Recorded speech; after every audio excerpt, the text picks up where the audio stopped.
As the old saying tells us, a picture can be worth 1,000 words. People find a speaker's message more interesting, grasp it more easily, and retain it longer when it's presented visually as well as verbally. When used properly, visual aids can make the difference between an ordinary speech and one that is truly memorable. The key words here are, when used properly. Here's an example of pointillism. Georges Seurat's Sunday afternoon on the island of the Grand Jatte. Now, it might be a little hard to see, but you can actually see there's men, women, and children relaxing in a pond by a Paris suburb. Now, you can get a better idea of Seurat's technique with this close-up. I don't know if it's big enough, but if I pass it around, you could see how the child's face and hat are made up of entirely different colors, which is one of the reasons why the painting is so famous. A picture may be worth 1,000 words, but only if you can see it. Compare the clip we just saw from the preliminary version of a speech about different techniques of painting with the final version of the same speech.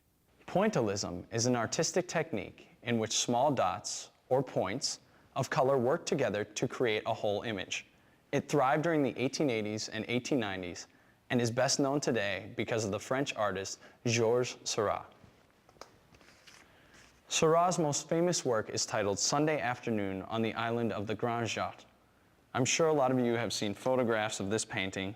From a distance, it shows men, women, and children relaxing by a pond in a Paris suburb. But look what happens when we take a closer look. Now, when we focus on the mother and child, you begin to see the details of Seurat's technique. You can see even more if we move in closer on the child. Notice how the child's face and hat are actually the result of different dots of color, some lighter, some darker.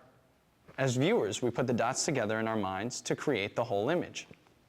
Not only can you see the pictures, but the speaker explains them clearly and concisely.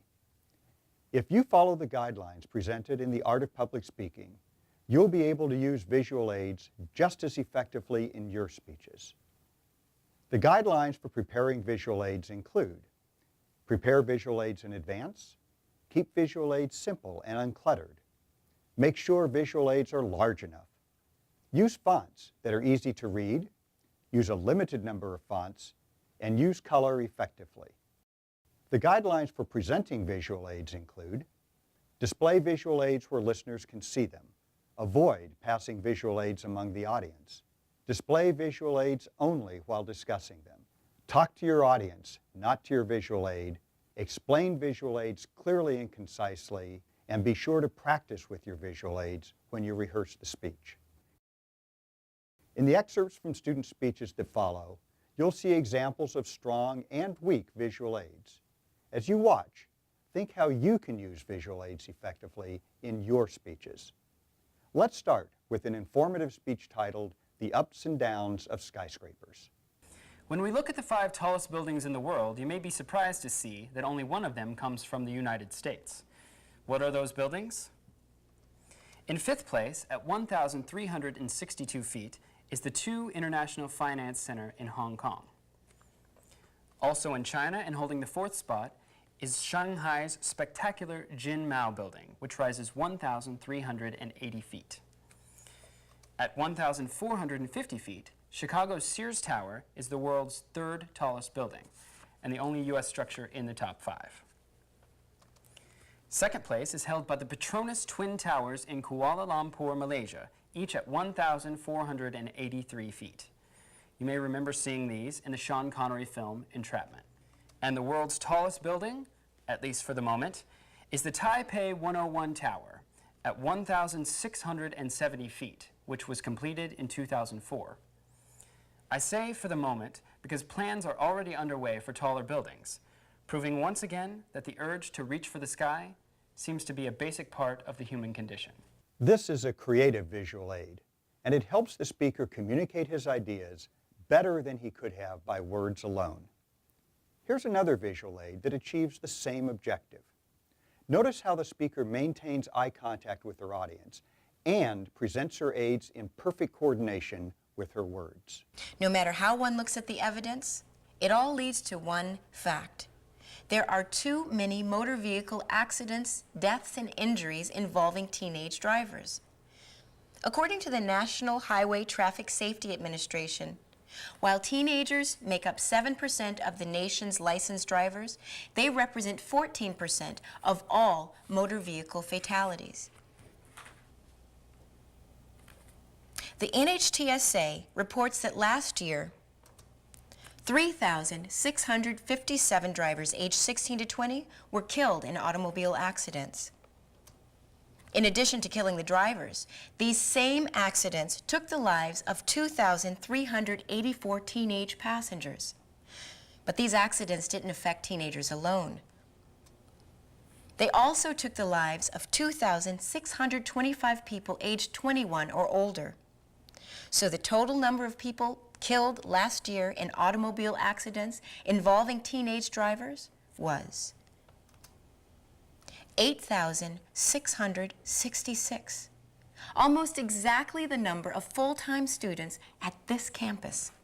As in this case, visual aids can be extremely effective for presenting statistics and other kinds of information, but only if the aid is carefully prepared in advance and is clearly explained to the audience.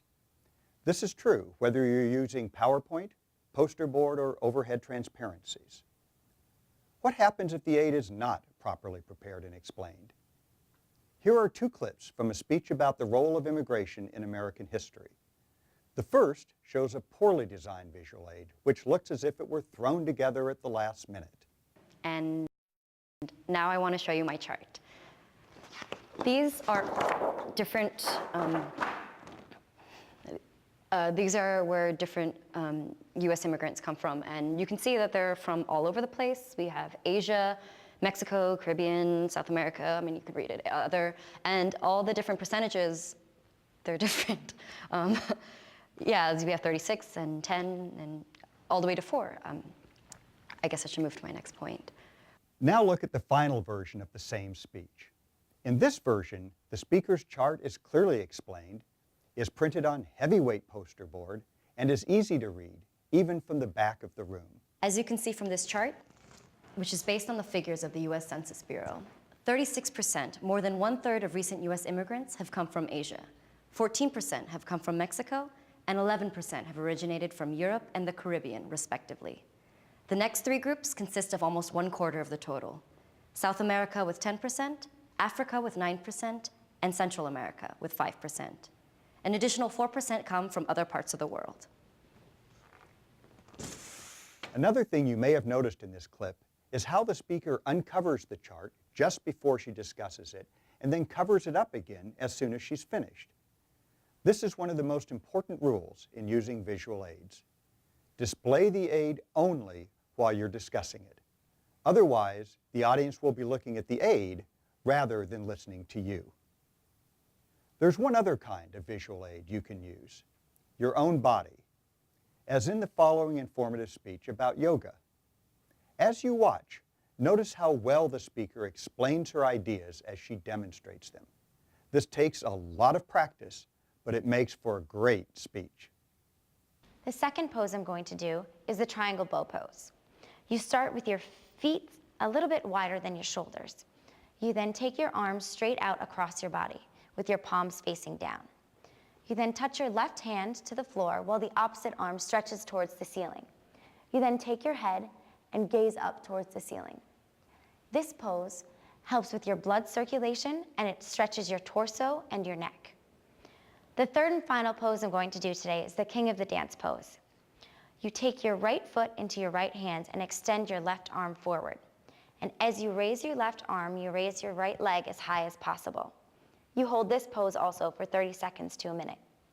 Not only does this pose help greatly with balance, but it also stretches out your hips, your legs, and your torso. When it comes to visual aids then, you have many options.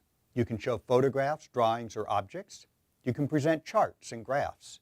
You can use PowerPoint or poster board. You can even use your own body as a visual aid. But no matter which option you choose, if you follow the principles explained in The Art of Public Speaking and illustrated on this video, you'll be able to use visual aids in your speeches smoothly and expertly.